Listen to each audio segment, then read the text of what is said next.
Yo, what's up, guys? An absolutely brutal loss tonight for the Toronto Raptors, guys. Losing to the Boston Celtics, guys. 112-96, guys. Man, oh man, this one is a difficult one to watch tonight, guys. You know, Boston already without Jason Tatum for the year due to a torn Achilles, but no Jaylen Brown tonight as well due to illness.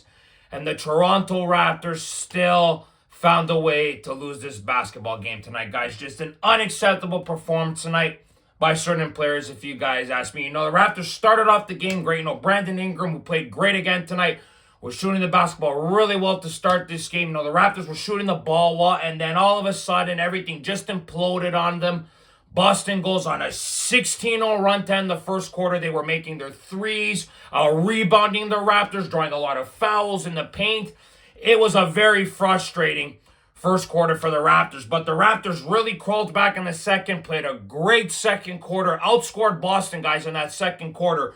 31-17, went on a 23-8 run at the end of the second quarter, really got back into the game, took the lead at one point. They were playing some really good ball in that second quarter, but Boston, man, oh man, they just would not go away in this game, guys. They went on mini runs multiple times in this game, 7-0 runs, 8-0 runs, 2 to 3 times, maybe even 4 times in this game. That massive 16-0 run in the first quarter, like I mentioned, guys.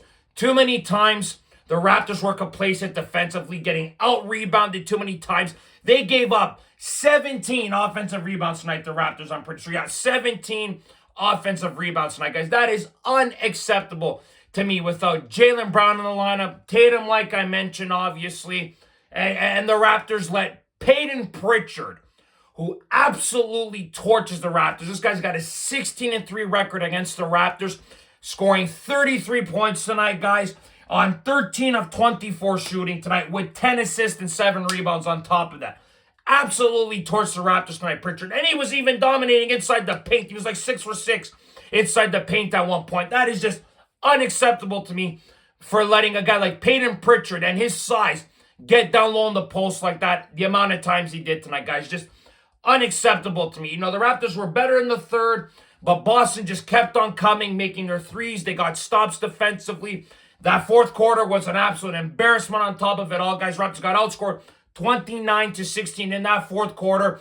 It was just one of those games where Boston's bench was just way better than the Raptors bench, guys. Boston has one of the best offensive teams in the league, guys. You know, they're a top 10 team in the NBA offensively. The Raptors have an 0-for-7 record against teams with a top 10 offensive record, guys, you know, with scoring. It's not good for the Raptors, guys, to not have any wins against top offensive teams in the NBA. It's very, very concerning. Like, Boston had a lot of guys on the bench scoring. You had Gonzalez on 27 minutes. He had 10 points and 10 rebounds. He was very effective, the kid. You had Simons with 15 points on 26 minutes. You had Garza with 12 points and 10 rebounds. He was really breaking the Raptors' chops down low in the post, especially for Sandro Mamu, man, who had a great game as well, guys.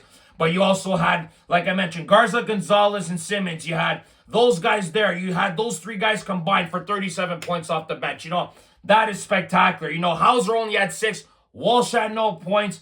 Minot had only 5. Shinerman had only 2. You know, these guys here, they didn't do much. It was mainly Pritchard. White only had 15 points.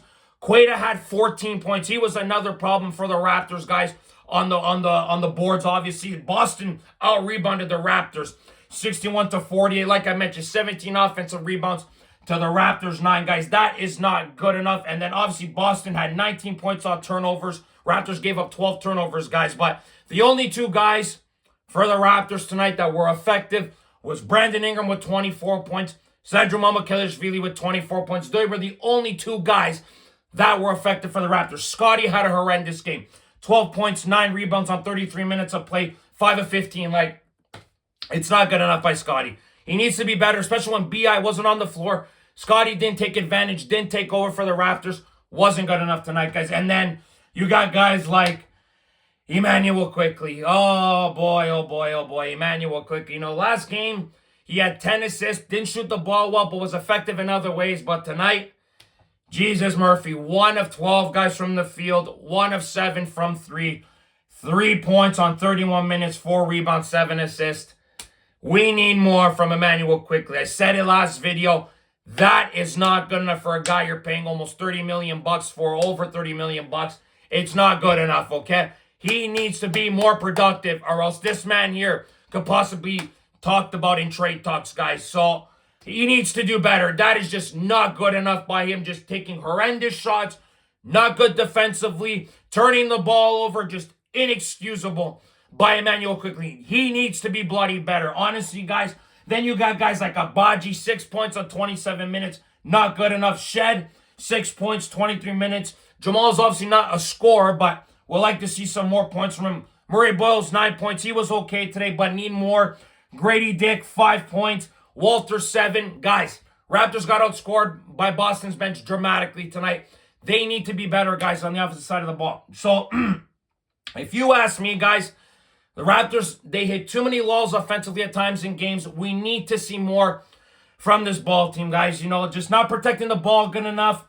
Fast break points, guys, you know, was even. Points off turnovers, like I mentioned, not good enough, guys. Second chance points, Boston 23-17. We need the Raptors to be better, guys. You did not take advantage of a team that did not have any superstars other than Pritchard, who was great. The Raptors, guys, weren't good enough tonight. You know, Boston now is in third place in the East. You could have won this game tonight, been third in the East.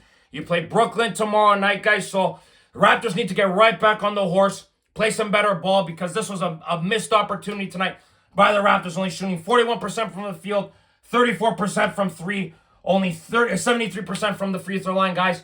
Inexcusable by the Raptors. Need more from your bench. Need more from Barnes.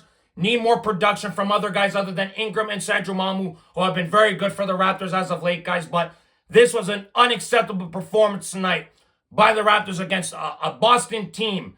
Like I mentioned, did not have your superstars. Their bench was just very good tonight. They had what it took tonight. People were saying it's a gap year for the Celtics. Well, they're third in the East right now. They play very good, guys. They're a hard ball club, play great defensively, shoot a lot of threes, a very three-point efficient team. They proved tonight why they're a little bit better than the Raptors right now. The Raptors have some learning curves still to get over. They're still a young team, but man, oh man, tonight would have been a great advantage, a great opportunity to take advantage of, and the Raptors didn't do that tonight, guys. So tell me your thoughts and opinions on this game tonight, guys. A missed opportunity for the Toronto Raptors tonight. So click like if you like this video. Subscribe if you guys want to see more content. Go Raptors, go as always, guys. We'll see you guys on the next episode of Raptors Unfiltered. Ciao, guys.